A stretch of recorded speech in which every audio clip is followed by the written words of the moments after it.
ప్రభు యొక్క ఘనమైన నామాన్ని బట్టి ప్రతి ఒక్కరికి వందనాలు చెల్లిస్తూ ఉన్నాను. ఈ ఉదయకాలాన్ని నీకు ఆకలి పుట్టినట్లుగా నువ్వు ప్రార్థన చేయాలి. ఎవరికి ఆకలి ఉంటుంది? కీర్తన గ్రంథము 107 అధ్యాయము 9వ వచనం. యాలి అనగా ఆశగల ప్రాణమును ఆయన తృప్తిపరిచి ఉన్నాడు. ఆకలి కొనిన వారి ప్రాణమును మేలుతో నింపి ఉన్నాడు. వీరెవరు? వీరందరూ ఎంతో ఆకలితో దైవ సన్నిధిలోనికి వచ్చి ఆయన లేఖనాల పట్ల, ఆయన సన్నిధి పట్ల, తమ కొరకు కూర్చున్నటువంటి కృప పట్ల ఎంతో ఆసక్తి కలిగినటువంటి వారు. తమ సొంత జ్ఞానాన్ని బట్టి అతిశయించేవారు. తమ సొంత జ్ఞానం వల్లే ఈ దినాన్ని అభివృద్ధి చెందామని తమ గురించి గొప్పగా చెప్పుకునేటువంటి వారికి ఆకలనేదే ఉండదు. దానియేలు గ్రంథము 4వ అధ్యాయం నుంచి కొన్ని వచనాలు చూస్తూ ఉన్నప్పుడు 19వ వచనంలో బెల్తెషాజరు అనే దానియేలు ఒక గంట సేపు హృదయంలో ఆశ్చర్యం నుండి మనసులో కలవరపడి అతడు ప్రకటిస్తూ ఉన్నాడు. ఆ రాజు గురించి ఏం ప్రకటిస్తూ ఉన్నాడంటే, చెట్టును నరుకుము 23వ వచనం నుంచి, దాన్ని నాశనం చేయము గాని దాని మొద్దును భూమిలో ఉండనిమ్ము. ఇనుము ఇత్తడి కలిసిన కట్టుతో 7 కాలములు గడుచు వరకు పొలంలో పచ్చికతో దాన్ని కట్టించి ఆకాశం మంచుకు తడవనిచ్చి పశువులతో పాలు పొందనిమ్మని జాగరూకుడగు ఒక పరిశుద్ధుడు పరలోకం నుండి దిగివచ్చి ప్రకటించుట వింటూ గదా. రాజా, ఈ దర్శన భావం ఏదనగా సర్వోన్నతులకు దేవుడు రాజుకు నా ఏలిన వారిని గురించి చేసిన తీర్మానం ఏదనగా, తమ యొద్ద నుండకుండా మనుషులు నిన్ను తరుముదురు. నీవు అడవి జంతువుల మధ్య నివాసం చేచు పశువు వలె గడ్డి తినిదవు. ఆకాశం మంచు నీ మీద పడి నిన్ను తడుపును. సర్వోన్నతులకు దేవుడు మానవుల రాజ్యం పైన అధికారి అయి ఉన్నాడని, తాను ఎవరికి దాన్ని అనుగ్రహింప నిశ్చయించిన వానికి అనుగ్రహించినని నీవు తెలుసుకున్న వరకు 7 కాలంలో నీకు ఇలాగ జరుగును అన్నతడు ప్రకటిస్తూ ఉన్నాడు.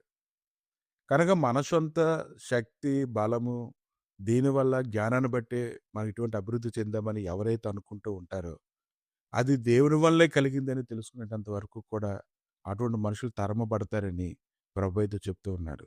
ఎందుకంటే ఎప్పుడైతే మనం మన యొక్క బలమును దర్శిస్తూ ఉంటామో, మన యొక్క జ్ఞానమంతా మనం పొంగిపోతూ ఉంటామో, మన జ్ఞానం వల్లే మనం ఈ రీతికి ఇలాగ ఉన్నాము అని మనం ఎప్పుడైతే దర్శించడం మొదలు పెడుతూ ఉంటామో, నెబుకద్నెజరు జీవితంలోనైతే పైన చెప్పినదంతా నెరవేర్చబడింది.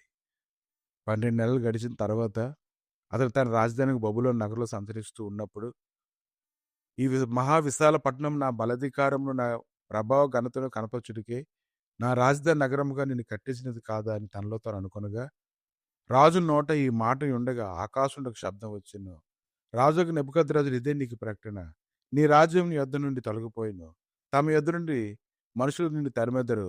నీవు అడవి జంతువుల మధ్య నివాసం చేచు పశువు వలె గడ్డి మేసెదవు. సర్వోన్నతులకు దేవుడు మానవుల రాజ్యం పైన అధికారి అయ్యుండి తాను ఎవనికి దాన్ని అనుగ్రహింప నిశ్చయించునో వానికి అనుగ్రహించిన నీవు తెలుసుకునే వరకు 7 కాలములు నీకు ఇలాగ జరుగునని చెప్పాను. ఈరోజు నీ శక్తిని బట్టి కాదు, నీ బలమును బట్టి కాదు, దేవుడి యొక్క కృపను బట్టి నువ్వు ఇలా ఉన్నావని, ఈరోజు నువ్వు అనుభవిస్తున్న సమస్తము ఆయన కృప వల్లనే గాని, అది నీ తెలివితేటలు కాదని ఏదైనా నువ్వు గ్రహించుకోగలగాలి. ఎప్పుడైతే అలా ప్రకటించబడిందో, మానవులను అతను తరిమారు. అతడు పశువుల గడ్డి మేశాడు. ఆకాశం నుంచి అతని దేహాన్ని తడిపింది. అతని తల వెంట్రుకలు పక్షిరాజు రెక్కలు ఎలుకల వంటివి అయిపోయాయి. అతని గోళ్ళు పక్షుల గోల వంటివి అయిపోయాయి. కానీ అతడు ఆకలి గొన్నాడు. చాలా కాలం గడిచిన తర్వాత అతను ఆకలి గొనినప్పుడు, ఆ కాలం గడిచిన తర్వాత నెబుకద్నెజరు, నేను మరలా మానవ బుద్ధి గలవాడిని. నా కండ్లు ఆకాశం తట్టి ఎత్తి చిరంజీవియు సర్వోన్నతునకు దేవునికి స్తోత్రం చేసి ఘనపరిచి స్తుతించితిని. ఇంకా ఆయన స్తుతిస్తూనే ఉన్నాడు. అలా స్తుతిస్తూ ఉన్నప్పుడు, దేవా సమస్తమునకు అధిపతివి నీవే. నిన్ను బట్టే నేను ఇంతవరకు ఇలా ఉన్నానని చెప్పినప్పుడు, ఆ సమయమందు మరలా అతని బుద్ధి అతనికి వచ్చి, రాజ సంబంధమగు ప్రభావము, అతని యొక్క ఘనత, అతని యొక్క తేజస్సు మరలా అతనికి కలిగింది. అతని మంత్రులు, అతని కింద అధిపతులు అతని దగ్గరికి వచ్చారు. రాజ్యం నాకు స్థిరపరచబడగా మరి నేను ఎక్కువ ఘనత నొందితిని. కనుక ఈరోజు నువ్వు పొందుకున్న సమస్తము దేవుడు కృప వల్ల నీకు దొరికింది తప్ప, అది నీ సొంత జ్ఞానాన్ని బట్టి, నీ సొంత బలాన్ని బట్టి అయితే మాత్రం కాదు. అందుకనే ప్రభు ఈ దినాన ఈ ఉదయకాలాన్ని మనతో మాట్లాడుతూ ఉన్నారు. యారి అనగా ఆశగల ప్రాణమును ఆయన తృప్తిపరిచి ఉన్నాడు. ఆకలి కొనిన వారి ప్రాణమును మేలుతో నింపి ఉన్నాడు. ఇది నీ శక్తి కాదు, నీ బలము కాదు, నీ జ్ఞానము కాదు. కేవలం దేవుడి ఉచితమైన కృప. దానిని బట్టి ఎల్లప్పుడూ నువ్వు కృతజ్ఞత కలిగి ఆయన చేసిన మేలులకే స్తుతించు. మరలా నువ్వు నూతన బలాన్ని నువ్వు పొందుకుంటావు. ఆమేన్. ప్రభా, ఈ ఉదయకాలాన్ని నీ సన్నిధిలో కనిపెట్టుకుంటుండగా, దేవా సమస్తము నీవే చేసావు నాయన. మా బుద్ధి కాదు, మా జ్ఞానం కాదు, మా బలం కాదు గానీ, నీ కృపచేత ప్రభువా ఈ దినం వరకు మమ్మల్ని బలపరిచి నడిపించుకొనొచ్చావు తండ్రి. దానిని బట్టి తండ్రి నాయన, ఆకలి పుట్టినట్లుగా ప్రతి ఒక్కరికి కృప దయచేయండి తండ్రి. ఎవరైతే ఆకలితో ఉంటారో తండ్రి, వారు తీసుకున్న ఆహారం కొద్దిదైనా దాని పట్ల ఎంతో తృప్తిగా దాన్ని తీసుకుంటారు ప్రభా.